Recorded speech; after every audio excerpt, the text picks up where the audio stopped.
And guys, we're back. Sorry about not doing an episode on UFC 263. You know, finals got a little Yeah, we had finals hectic. week. Yeah, but I'm so mad because I had so many hot takes for this card, but we decided to do a post-fight show, and I have a lot of kind of steaming hot takes and a little bit of confusion off after this entire UFC 263 card because some things happened that I really did not expect to happen, and I low-key feel bad about, because let's be real here, nobody really expected Nate Diaz to do what he did in the final minute, and it makes me feel a little bit weird that he did, given the fact that I, before watching that fight, thought Leon Edwards, nobody could possibly stop him. And the only thing that I'm really chalking things up to is to complacency after being up 4 rounds, you know? But poor Bianca didn't get to... She was serving yogurt to the people of Albany, Oregon. You're being a good employee. Good. They're called Swirl Masters. You're a swirl master. Yeah. Yeah. That's our title. Yeah. Sweet Tooth? We're watching a show right now called Sweet Tooth. Sweet Tooth is a baller show. Is it baller? I didn't give it a chance. That's what Bianca does. That's literally what Bianca does. Is she shows me shows, and I refuse to want to watch them, and then end up really liking them. Yeah, that's happened on. That's your about 11 different occasions now. That's called stubborn. You're so stubborn. I know, but you know, at least you got into it now, and we're currently watching it. This is my second time watching it through because I finished the entire season in one day. There's only 5 episodes? No. How'd you finish the whole season in one day? I just watched it all. The day we were at Austin's, I just watched the entire thing in my bedroom until like 12:30. We just played GTA the whole time. I love that. You watched a scary movie that night too. But Shudder? Yes, Kim Frost. Austin fell asleep the whole thing. Me and Kim grinded that movie. That sounds familiar. So weird. I feel like I've heard of that. It's from 2008, and it's about a ghost that was like a guy's girlfriend in the past, and they did something really bad, and it haunts them forever. It's so weird. Interesting. It's so odd. It's kind of sounds good though. Like I like that plot. It's really okay. The weird thing is, one thing that I talked about in my final project podcast for my movie class is I low-key was biased towards newer movies, you know, because with technology and usage of CGI, I always am just like, oh, movies are better now. Yeah. But now after seeing older movies, it makes you appreciate what they did a lot more with a lot less. Yeah, they didn't have as much of the equipment and technology, and it honestly, what? It's facts. Is this true? We had to watch some bangers. Yeah, no, he literally made me watch the worst cut of Blade Runner. Ever. Let's go. Wouldn't watch again. Why not? I liked actually the one with what's his face? The one where Children of Men was my favorite one. Bianca didn't get to see that one. I like 12 Monkeys. 12 Monkeys was interesting. Yeah, I didn't think that was that bad. It had a lot of parallels between what we're in now, besides the time travel aspect. The time travel aspect is yeah, I didn't really like it that much, actually, another thing, but that part was weird. No, I did. I liked the idea of it, I guess. Yeah. I don't know. I really hate got a new shirt. Ebbetsfield Vintage, let's go. Tampa Bay Smokers. I really like that brand. You don't want to know how many. Sponsor us. Yeah, you want to know how many hours I've clocked in on that website? Just drop some new t-shirts, goddammit. Dude. Give them some ideas of ones they can do. New logos. I honestly don't know how they come up with these. They have to do some hella research. Because I didn't even know some of these minor league teams existed. But awesome brand. I'm going to be buying more when they drop more. Because all the new ones get sold out or unless I was just really late. Probably really late because you just heard about this brand. So, you guys want to get into some of this UFC talk that I'm talking about here?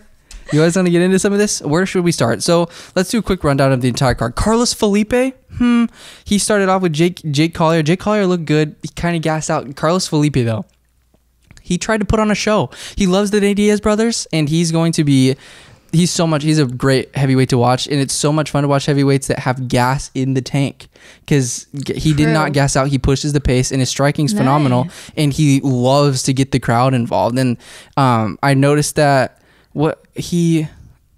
he's fought some tough guys. He fought, I think, Sergey Spivak, and he beat. Oh, his Justin Taffa fight was insane. Justin Taffa just was in there a couple weeks ago, and then he's also fought Jorgen De Castro. So Carlos Felipe, he's up and coming. I really, honestly, he's big. He's lengthy, but just the gas tank is an X factor in that heavyweight division. And Jake Collier, his movements got labored towards kind of the end of the fight. But Jake Collier, it was still a close fight, but I'm in love with Carlos Felipe. Everybody fed off the energy. I wish you could have watched it because every single fight, people loved it. The Phoenix, it was crazy. The amount of booing was ridiculous. Like, I don't understand why people boo. I mean, that's what I was kind of thinking. Lowkey is with MMA getting so big. It sounds like kind of like a rookie thing that I'm about to say, but with MMA becoming more mainstream, you're going to get more fans that, not that a lot of fans can relate now as it is, because a lot of people can relate to other sports, like, oh, I play baseball, I play football, but nobody's like, oh yeah, dude, back in high school, yeah, I got in that octagon, you know what I mean? Like, nobody does that. So if there can't be constant action all the time, and whenever there's ground fighting, people are just so quick to boo and stuff. I don't know if it's the audio better, because I really don't remember past events where there's been that much booing. Really? You know, so I just think the Phoenix fans are crazy. So why were they booing though? Just because they were on just the whenever ground? there was low, just whenever there wasn't like action. a lot of fighting. Carlos Felipe and Jake Collier, they kind of set the tempo with that. Heavyweight start throwing, because Carlos Felipe got Jake Collier into wanting to throw.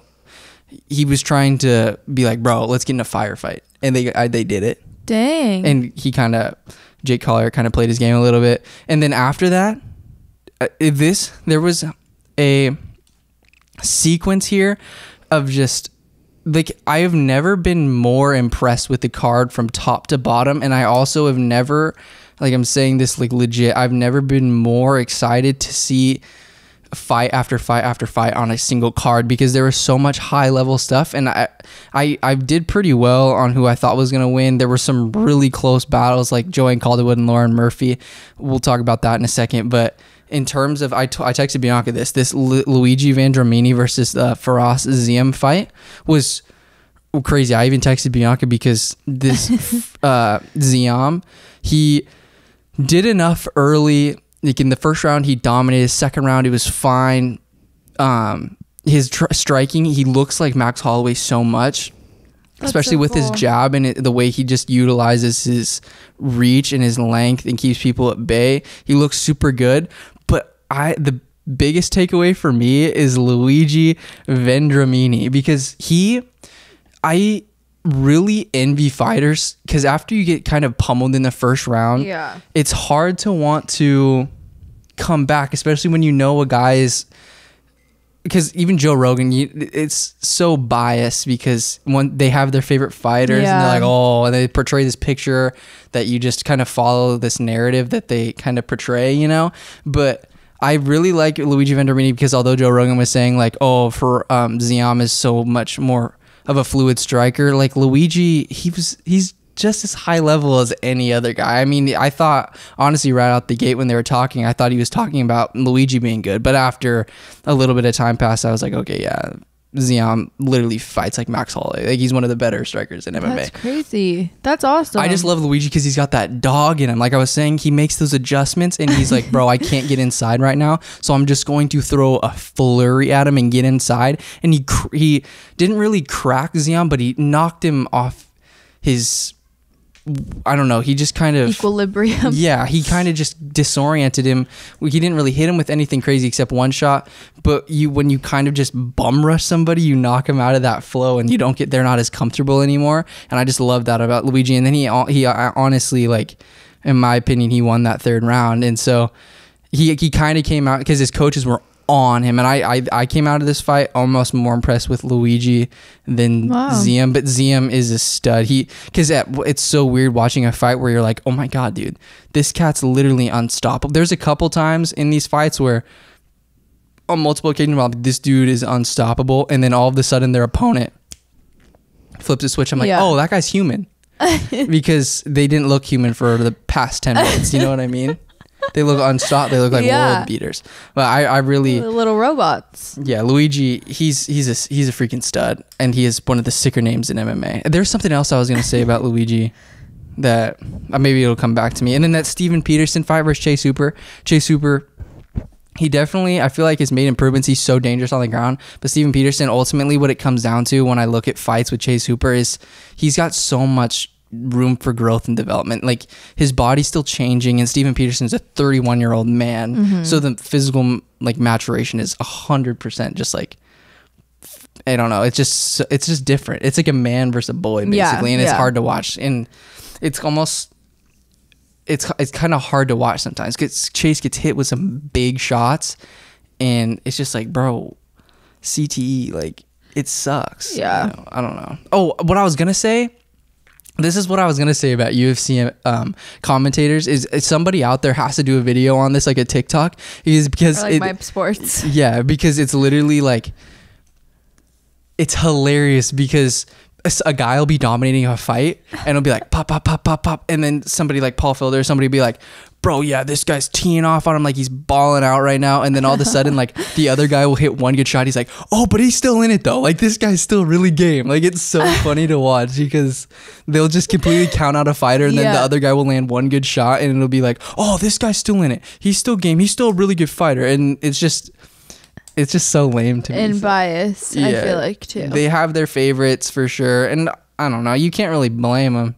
Yeah, because it's a lot of research to do on a lot of different guys, and if you have a guy that you're really interested in, you're gonna probably hone in on him more than the other guy. Exactly. It's hard to give fair commentating for everybody. No, it's true. It's just like, as a viewer, like, usually you favor one more than the other, and so you're like mainly paying attention to that one person. Yeah, like when I'm watching fights, I low-key try to do it in the eyes of the judges, because the whole entire time, if I'm watching a guy that I like, I see it in a way biased manner. Yeah, because I'm just, you're human. That's what people do. It's such an odd concept. Yeah. Like, I'll pay attention to one guy so hard that I'll forget the other guy's doing really good things. Then I'll be like, oh, that guy won the round. Yeah, the guy that I and wanted. then you'll be pissed. You're like, I'm like, wait a second. Wait, maybe I didn't even watch him, actually. Yeah, but I thought the judging was actually not that bad. There was one, what was it?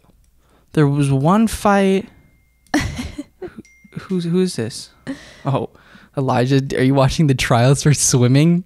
Yeah, I'm tuned into that on ESPN Plus right now. I'm tuned into watching the Olympic trials for swimming. Let me just get right on that. I gotta have him on, bro. It'd be so funny. That is so funny. Yeah, but Steven Peterson missed weight, got the dub over Chase Hooper. Chase Hooper is gonna be great. He's gonna develop so much, and I honestly, he's probably gonna be a welterweight or a middleweight by the end of his career for sure.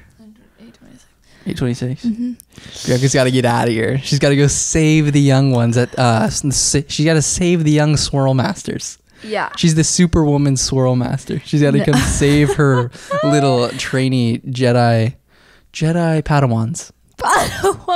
Yeah, Padawans. No, but I don't have to go in until probably, I have to leave here at like 8:55.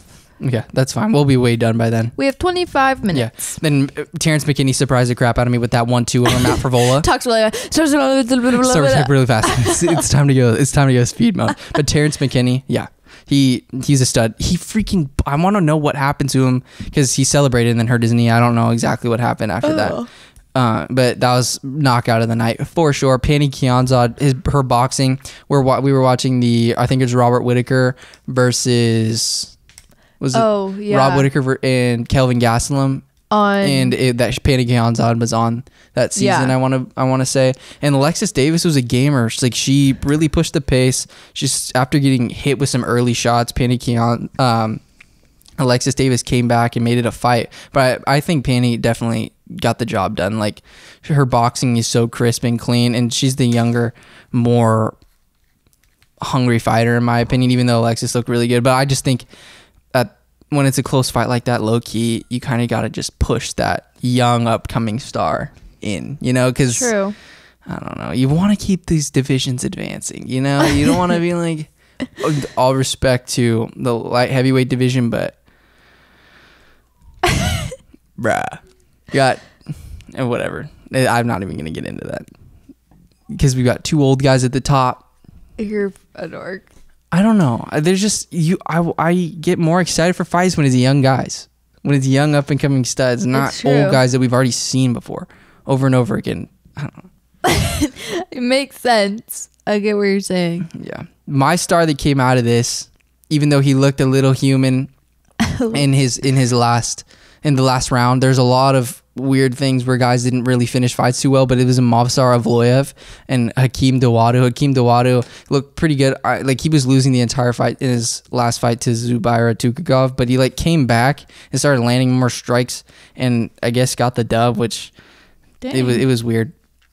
But Movsar Evloev, like he can take down anybody in the featherweight division, and this is another part where I was thinking, dude, this guy is going to be an absolute problem, and then he gets caught. And then he gets caught at the end of the fight, and then he gets wobbled, and Hakeem looks like a freaking baller. But Movsar, before that, he was taking him down at will, just slamming him around, ground and pound, like submission attempts, like just getting his neck under his chin, taking his back. And I really think Movsar's so young still too. How old is he? Like 25? How old? He's 15 and he's 27. I was gonna say he's 15. Huh? You're like, he's 15, and I thought you were gonna say he's 15. No, he's 15 and 0, bro. But Movsar, he's so freaking good. The whole featherweight division is stacked to the brim. Yeah, and then I thought Joanne Calder would beat Lauren Murphy, but that's one thing. One thing I wanted to talk about with this fight is definitely nobody's gonna freaking take out Valentina Shevchenko. You're gonna put Lauren Murphy against Valentina the Bullet. Good luck. Let's see how that works. She's gonna knock out everybody. The jump in the women's division from champ to the number one contender is just astronaut. Like it's crazy. Like the talent difference is so not fair. It's crazy. Like I was so surprised when Laura Murphy's like the number 3 ranked woman in the world. Like she's really good. She's so strong and stuff, but if you let Joanne Calderwood keep you at bay and pepper you, imagine what would happen if you let Valentina Shevchenko stay at bay and pepper you with kicks and punches. I'm moving on from that, bro. That I just get really frustrated watching some of the girl fights because it's like, bruh, there's like the champ and then there's like number 1 contender like at the carpet right now. Yikes. Yeah, no, that's true, honestly. Yeah. And then Eric Eric don't have that many people. I know, bro. Eric Anders versus Darren Stewart. Let's go. Eric Anders got that. I was really happy for him, bro. Like he's had kind of a rough go in his last few fights. Like he's good for sure, but he got destroyed by Khalil Roundtree and then he lost to Krzysztof Jocko. Like he's had a rough go, and then he had that no contest versus Darren Stewart. So I was pumped for Eric to get that fight. I honestly thought Darren was gonna get the job done. He looked good in round 1, but Eric did enough. Like he took him down, he handled it pretty well. Now to the fight that was absolutely ridiculous to give you the little taste. What was that? Oh, I was trying to put high on your leg. High? Sorry. Yeah. Oh. I really wish you would have saw some of these fights, bro. They were freaking sick. I know. I'm so sad I missed this. Yeah. Brad Riddell versus Drew Dober, the main event for the prelims. It was one of the better fights of the entire day. Drew Dober coming off that tough fight against Islam Makhachev, but Brad Riddell came back after getting rocked early, and then he weathered the storm and just started. Drew Dober's got one of the best chins in the lightweight division. He's got one of the best chins probably in all of MMA. Brad Riddell was hitting him with some clean, crisp punches, shots, and he wasn't moving at all. The only time that he wobbled was in the 5th round when he was obviously tired and stuff. But Drew did a really good job, I thought, the entire time. Nice. But Brad Riddell really showed out, and because Drew Dober has so much more experience, so many more fights than Brad Riddell, but Brad Riddell showed out, and I'm happy that he did. The New Zealand guys, they got the job done, him and Izzy. And then Paul Craig versus Jamal Hill. I thought Jamal Hill was going to take this step, but Paul Craig, his grip's so strong. Like I cannot believe that this fight did not get stopped when his arm is literally wobbling and wobbling and wobbling, and he's taking elbows. I'm so happy I didn't see that. It was the most disgusting thing you'll ever see on the planet, and thank God for the MMA community because we get to see it over and over again. Like Joe Rogan's obsessed with this stuff. They're like, bro, you see that? You see that? I swear, anytime that like something awful happens, that's what they replay. They just replay it over and over again. I'm like, bro, you got a little baby eyelash. Make a wish. I'm shedding. Wait, is that a... Don't you only do that with beard hair? Oh, wait. That might be just a piece of your hair. I'm pretty sure. Because I got a... Wait, no, that's only an eyelash. You just have long-ass eyelashes. I got a buzz cut today. Yeah, that is it. That's thicker than my usual hair. Yeah, that's an eyelash. Blow it. Make a wish. I wish that Robert Whittaker will beat Israel Adesanya in a rematch. Supposed to say what your wish is. Oh... But yeah, that's gonna happen. Yeah, Jamal Hill, he's gonna be back. Thank God it was only a freaking dislocation. But Paul Craig, he's gonna be an just issue. A dislocation. Sounds so painful. Better than breaking your bone. Yeah, because they popped it right back into place. I mean, I'm sure there's some ligament tendon damage in there, but that's way easier to heal than a broken bone. Yeah, that's true. Because he said he had full range of motion after. Oh, wow. So he could move it and stuff. So that's fantastic for rehab, because you don't want, because when you don't want not full range motion. No, when you have a broken bone, you can't move it at all. Stagnant. Yeah. At all. You hit it right on the head right there. Shut up. Damian Maia looked really good for a little bit, but he couldn't get that takedown. Bilal Muhammad looked even better. Bilal Muhammad, you got to know that he was trying to show out for Leon on this card because they were right back to back. I think Bilal is right up there. He's a game opponent. He's a tank. I don't know. I mean, if you can't take him down, he's just going to, I don't know, man. Like, he's in a weird spot because there's such high level guys at the top of the division, and he's trying to climb like into that top title picture. But I really think it's going to be a little bit before he gets a title shot, but he's right there. He's going to have that opportunity to step in on short notice if somebody is out, and he's just got to be ready to hop on that opportunity like he was with the Leon Edwards fight when he hopped in on short notice for Khamzat. So I like Bilal Muhammad. John Anik loves Bilal Muhammad. He's such a fan favorite. Like, so many guys love him. He's a super funny guy. I kind of crap on a lot of other guys when like they fight Leon Edwards, because Leon Edwards is like one of my favorite fighters. Yeah. And so that's why I kind of crapped on Nate Diaz, and I feel a little bit bad about it because he's so loved. Like, I love Nate Diaz. He's fine. You love him. But it's like when you're fighting like one of my favorite guys that I like root for, because he's had like some of the shittiest luck in all of MMA history. Leon? Yeah. Oh. Well, because he's had all these fights fall out. Oh, Would you like yeah. example A? Okay, let's go. He beat Rafael dos Anjos at in 2019. Tyron Woodley canceled, because that was the Tyron Woodley fight was at the start of COVID. Khamzat Chimaev canceled. Bilal Muhammad, no contest because he poked him in the eye. Nate Diaz canceled, pushed back another month, and then the Nate Diaz fight. And it was so funny when I forgot that one got canceled because he poked him in the eye. Yeah. So what does that mean? Like, he literally just couldn't keep going? Yeah, he poked Bilal in the eye. Bilal's eye honestly doesn't even still look the same. Like, it still looks messed up. Like, when I was coming in on weigh-ins, like, you could tell it was still a little fucked. What? Can you show me in a picture? Yeah, I'll show you. I can show you after. I don't got time after. Let's zoom out, bro. Well, you can't really tell too much. Oh. It was just kind of like a thing where, like, if you know, you know. I hate you. Oh, sorry. I'm not part of the MMA community. I just didn't know. I am not either. I'm just a fan. You're a dork. Now let's get to some. Yeah. Kel's favorite player right now. Favorite MMA player. Sorry, I meant fighter. I always do that on accident. Let's talk about something really quickly here. Interesting topics. Leon Edwards, Nate Diaz. Leon Edwards, I feel like he could have let his hands go a little bit more. He was a little bit too. It was an awkward fight because Nate Diaz tried, like, Nate Diaz is going to do some weird stuff, and he was turning his back to him. Leon was a little bit confused, but Leon's such a smart technical fighter. He was taking out the legs. He was just hitting him with some heavy shots. He framed up some elbows, took down with some wicked like sweeps. Took him down at will whenever he wanted to. Then Nate Diaz just, it was a win-win for everybody because Leon starts to get a little bit too complacent, right? Nate splits the guard. Stockton slap right into a left straight. Or a left cross, or whatever you call it. And Leon's soul left his body for 5 seconds. But Leon Edwards, his willpower is like any like no other. What happened? That like slingshot off the top. Bro, that's sick. That is really cool. It literally slinkied that. I literally tore apart pens in school. So Bianca just tore apart a pen and then it like slinkied off. Like it just shot off and now I have the slinky part of the pen from where you click it. You have to put it in. No, I want to keep it. No, I'm like an engineer. I put them away or I take them out and then I put them back together. Like you're putting a gun away? No. I don't like that. No. Give it to me. Speaking of not liking guns, have you guys watched what do you call it? This is gonna be way out of left field. I hate you. Awake, that new movie.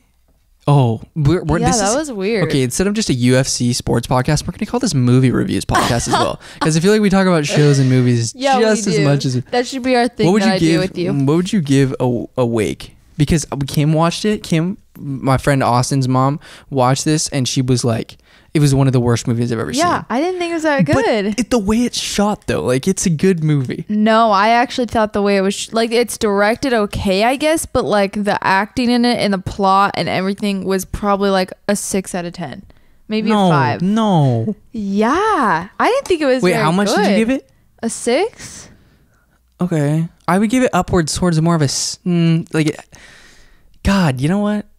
Like, it really, that's a good score. Like, really I think I said 6 at her house. like 6.5. I've seen I'll give way it a worse. generous 7. Like, generous. I give it a 6.5. Okay. Just because the way it's just shot, and I think the actors are pretty good. Like, the young girl's pretty good. Yeah, the actors are good, but then some of the acting was weird, and then also, like, the plot was just dumb. It didn't tell you anything. There were so many questions I had. Yeah, skip through this a little bit if you don't want to. If you want to watch Awake, it's basically about, there was like a little bit of a solar flare that knocked off everybody's body clock, and it allowed them not to go to sleep anymore. And then when you don't go to sleep, bad things happen. And that's they like pretty much start going crazy and losing their minds, and they're trying to figure out trying to find a cure. How to keep them, how to go back to sleep. Mm-hmm. And there's like a thing like, oh, if you're like, and only like this one little girl can go to sleep. If you're you're gonna be okay. If you're like, okay, we're not gonna give it away, but yeah. So it was just kind of weird and not that. Yeah, good. watch it. Also, I like the actors though. I like that girl. Also, watch that one movie about the Serpent Man. Serpent Man? Yeah, watch that one movie. What are you talking about? Where the mom brings home that hunk. We've already talked about that and said how weird it was. No, it's called What Lies Below. What Lies Below. And it's the What a time! What a time to be alive. Oh god, I have the hiccups now.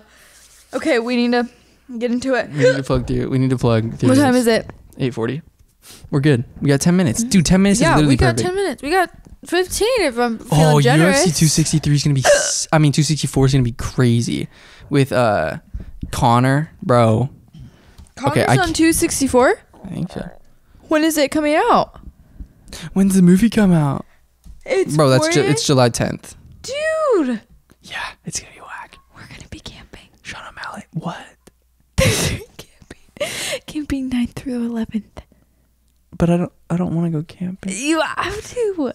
Family camping trip. But yes, we can buy it and watch on our phone. No, but I don't really want to go camping that day. But I don't really want to go camp that day.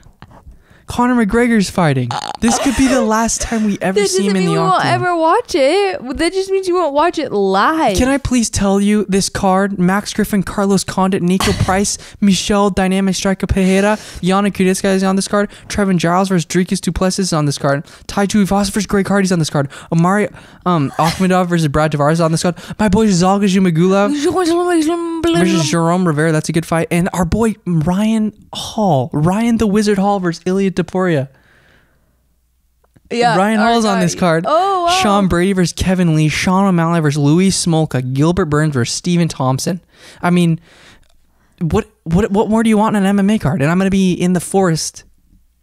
What? Doing what? Eating a hot dog?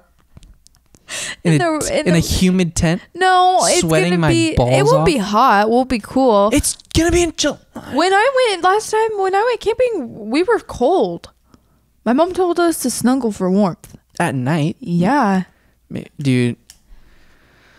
And then we're going to be making s'mores and swimming in the river with my dog. We have to make sure that he doesn't get hot after. When he gets out of the water, we have to put him in the shade. Because if he's in the water and since he's black, he's going to get super hot and he could die. Oh, yeah. My mom told me one of their dogs died from that. From having them swim and then get out and be in the hot water? Yeah, or it was being in the water and then they got in the car and had him in the bed of the truck and they died because it got way too hot.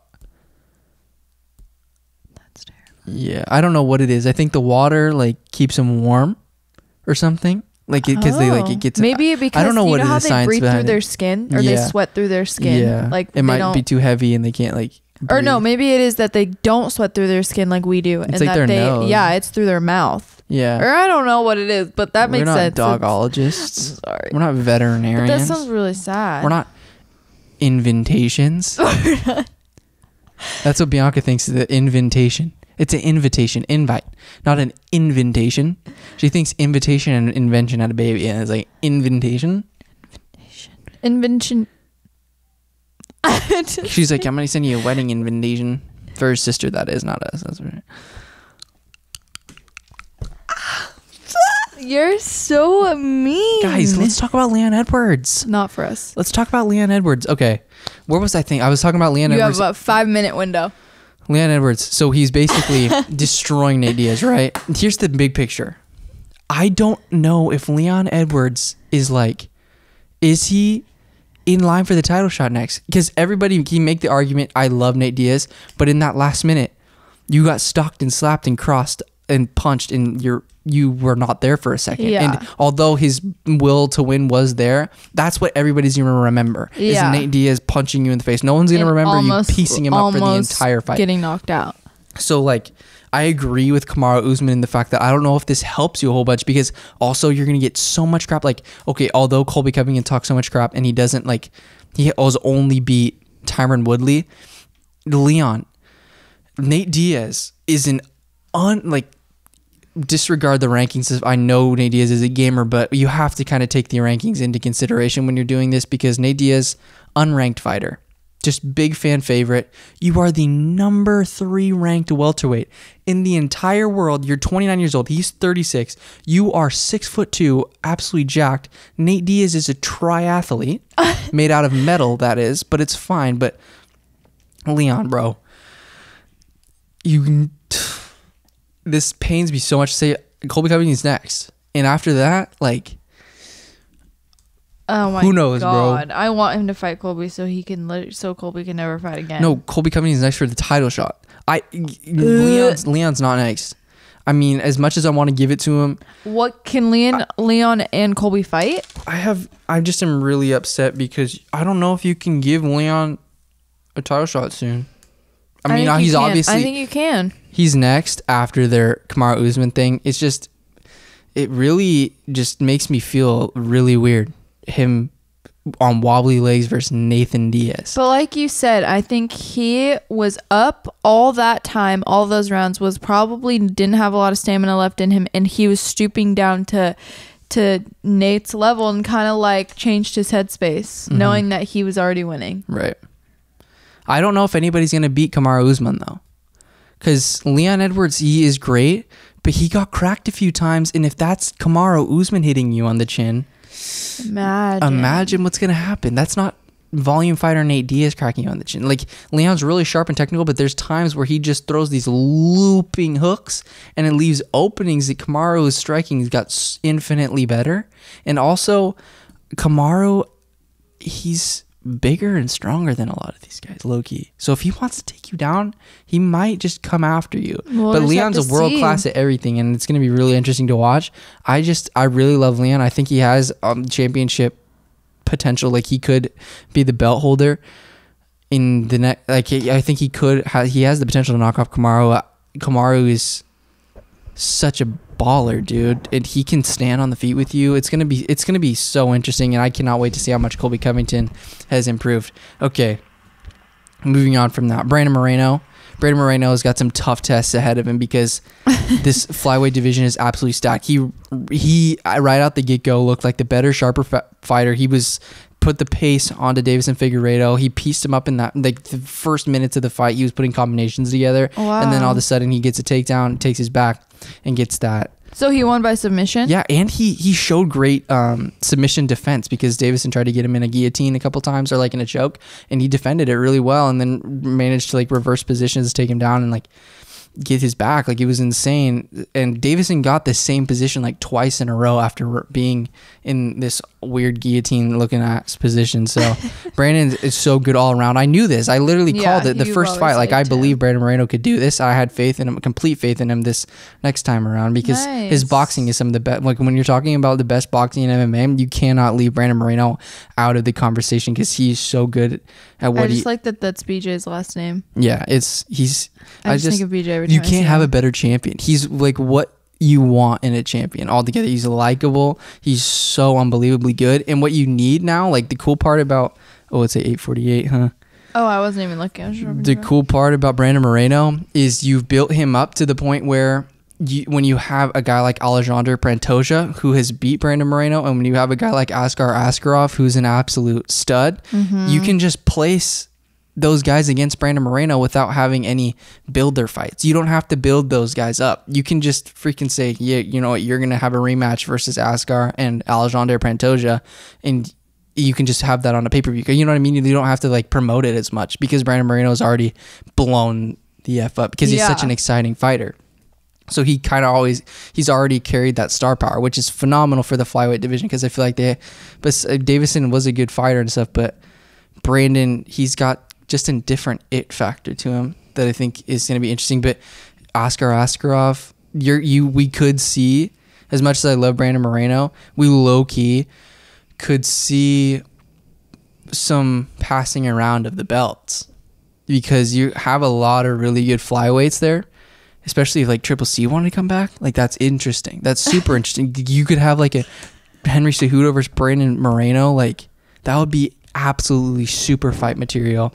But this Askar Askarov, his wrestling, he can beat anybody in the entire world. And Alexander Pantoja's world-class striker, so good at Brazilian Jiu-Jitsu. So it's gonna be, the flyweight division is looking up. The fact that they were even thinking about getting rid of that division is wild. Because if you look at all of the competition now, it's freaking unbelievable. Like you've got like Sumu Darji, like it's ridiculous. Like I want to look it up really fast. UFC. I hate you. Flyweight rankings, bro. It's one of the more fun divisions to watch, obviously, because you get the fastest guys in the world, and they're powerful too. Brandon Moreno legit can put your lights out. Like I'm not even kidding you.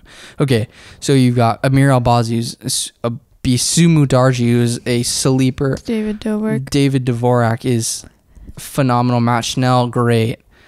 Brandon Hoyvel, so good. Rahiro Bontarine, great. Kai Kara-France getting in there. Joe Benavidez falling down a little bit. Alex Perez is still really good. Alexander Pantoja, Askar Askarov, those are the big tests. Yeah, this flyweight division is freaking sick. The Tibetan Eagle is who to watch out for more because even though he gets caught a few times, his left hand is like killer. Yeah, like any other I've seen in the flyweight division. Okay, finally, Israel Adesanya versus Marvin Vettori. Marvin Vettori, he was too slow. You got 5 minutes. Marvin Vettori, too slow, too stiff a little bit, bro. Like I thought, I really predicted that he was going to be a middleweight champion of the world after watching Israel Adesanya. Like the best hope is Robert Whittaker because Robert the Reaper, Which do you really think that Robert can do it? Like comparatively to Vettori and them? The best hope is Rob Witt. Ground game is fantastic. It's getting so much better. He displayed that really well against Kelvin Gastelum. Striking, his jab is so fast when his hands are low and he snaps up really fast. And the thing about I don't like him. Israel, he's just really cocky. Robert's so awesome, like so easy to like. So nice. So the thing with Robert Whittaker is the fact that he's not afraid to engage. So that's what you have to do. You have to push the pace because that's all Israel Adesanya did is to Marvin Vettori is kept Marvin on the outside, even though he got taken down a few times, but he ate up Marvin's leg and he just pieced him up the entire time. That's all it comes down to. And he stuffed all the takedowns. Like Marvin was just too gassed out to have that one explosion to get a takedown because he already kind of failed too many times throughout the entire fight. So Rob is the only guy I can see that is going to test Israel Adesanya again. Because, like I said, Robert's the only one that's not afraid to engage. Like Robert Whittaker had the most exciting fights versus Yoel Romero, and Yoel Romero is one of the scariest. How is Michael Chandler ranked higher than Conor McGregor? And he's had 2 fights in the UFC and lost 1 and won 1. I don't know. That doesn't make any sense to me. Well, Conor hasn't won. But he's fought. He's only won once in lightweight, bro. He won his first fight against. He won his first fight be a double champ, and then he's lost to Habib and Dustin Poirier. But he beat Donald Cerrone at 170. Yeah, like last January. Oh, that's something. So like the fact that he's even top 5 is ridiculous. Lowkey. Oh, okay. Well, same with Michael Chandler. That's kind of ridiculous. He's had 2 fights and lost 1. Yeah, but Lowkey, he beat Dan Hooker, who was like top 5, and then he also knocked out Charles Oliveira for a little bit, who is the current champion. But still lost.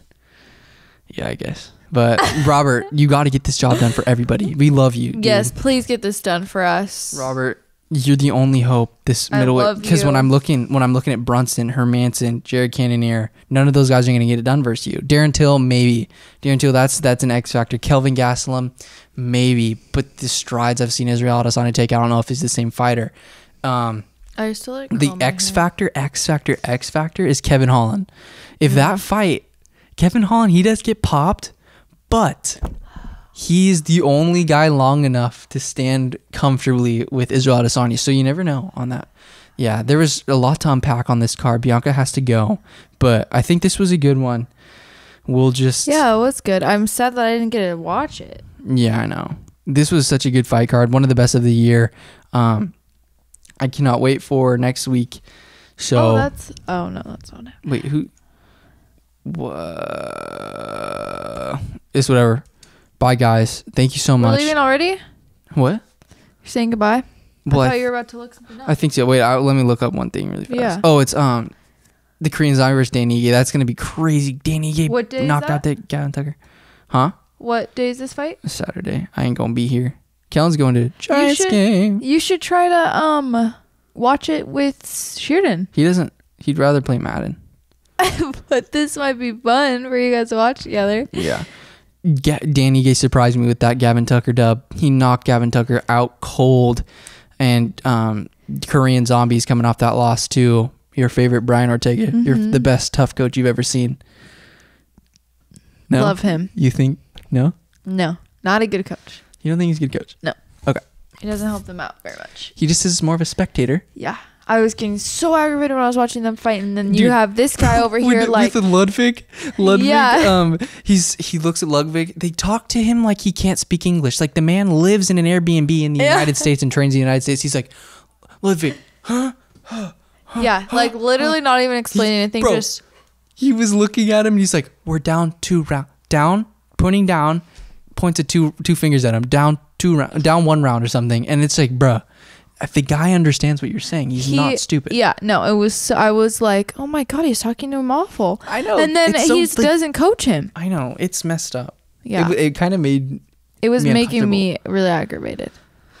Tough season, you know. Yeah. It sucks to see. It might have just been because he thought that he didn't really know very much English, that he wasn't trying to coach him very much. So we'll see how he does for another person. But that was really annoying. I love Brian Ortega. He's like, as long as I can show you I don't have to speak your same language. The language doesn't matter as long as I can show him, he knows what I'm saying. Bro, my mom doesn't even know UFC, and she sees Brian Ortega. She's like, he bugs me so much. I'm like, okay. I mean, Lowkey kind of. Like, Volkanovski kind of hit it on the head. Like, I feel like he's Lowkey kind of fake. I don't know. He tries to. I don't know. Obviously, you don't know the like person. But you can just kind of tell. Personally, you can just kind of see through some people. Yeah, you really can. And I just feel like from what I've seen and like just heard him talk, I just feel like he is very like he cares about himself and only himself. Yeah, we saw the realest 2 guys fight in the UFC, and that's Leon Edwards and Nate Diaz. It doesn't get any realer than those guys. Those guys don't play any games. It's true. They don't play any games. They stay true to who they are. Thank you guys for this. Just kidding. No, it's okay. Thank you for watching, everybody. I have to go serve some yogurt up. She's gonna be a swirl master. Let's go. Are you going to say bye and say thank you to the camera? 44 minutes. Thank you guys for watching. Make sure to like, subscribe. Peace, yeah. Bye. Love and happiness.